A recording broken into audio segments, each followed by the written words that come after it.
With the new year comes a fresh start, and if one of your resolutions is to get on track financially, our next guest says that working with an advisor might be the way to start. Andrew Wigzell, a senior financial planner with Barnum Financial Group, joins us on Connecticut Style. Welcome back to the show. Nice to have you here. Thanks so much. Great to be back. All right, Andrew, let's start with the basics. What exactly is the role of a financial advisor?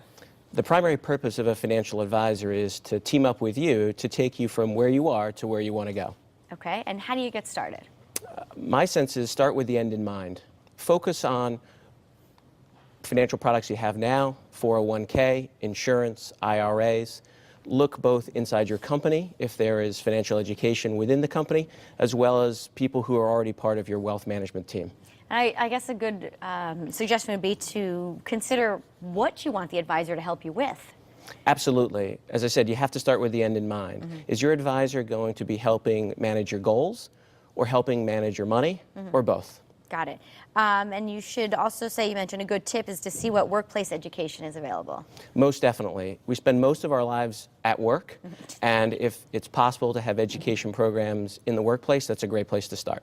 Would you say, though, well, let me ask you this. What would you say to someone that says, I don't have a lot of money, I'm just starting off? Would you recommend still chatting with an advisor? Absolutely. The sooner you start, the more likely you are to reach your destinations. Okay. Ask for referrals. Obviously, that's probably a great plan. One of the best places that you can meet people who are in our business is through referral. And I would advocate you go to the people that you care about the most and ask them how they reached their financial security. Okay, so you make the phone call, you set up a meeting. What are some of the things you should bring with you to that meeting, some of the questions you should ask? I think the first question is, how much time will you set aside for me up front? Is there anything I need to bring? It can be everything from a yellow pad all the way through to a whole series of worksheets that we can provide. Okay, and obviously you want to pick someone you get along with. Go with your gut, right? Absolutely. When push comes to shove, you're making a decision primarily based on your belly button, and you have to be prepared to be able to say yes or no, because maybes aren't going to help you. All right, so a lot of financial advisors have letters after their name. They mean different things. Can you break it down for us?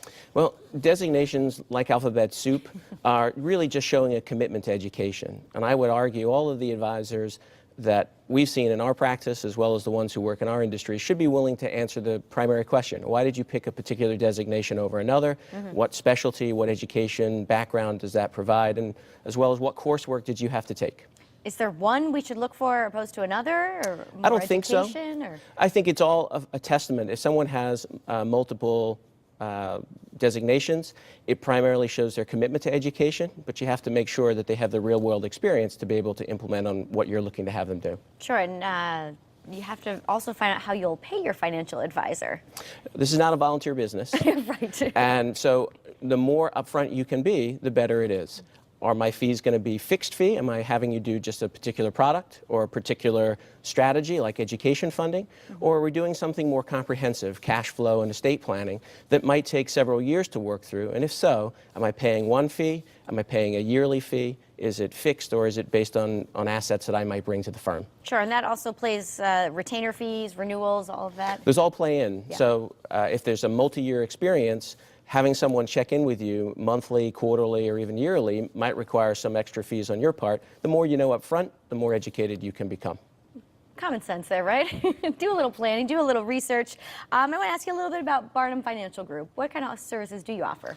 So at Barnum, our tagline, if you will, is "Your life is our business." And we offer everything from focused programs with respect to a single topic, such as cash flow, education, all the way up to more comprehensive planning that can take years to implement, everything from estate planning to retirement planning. Very good. Good person to get in contact with. We hope so. Company, right? All right, Andrew, thank you so much for being here and for the advice. We'll put the information up on the screen. You could log on to barnumfinancialgroup.com or call 203-513-6044. Some good tips to start off the new year. Coming up next, I recently spoke to Dr. Beth Collins about body contouring. We'll share that interview with you after the break.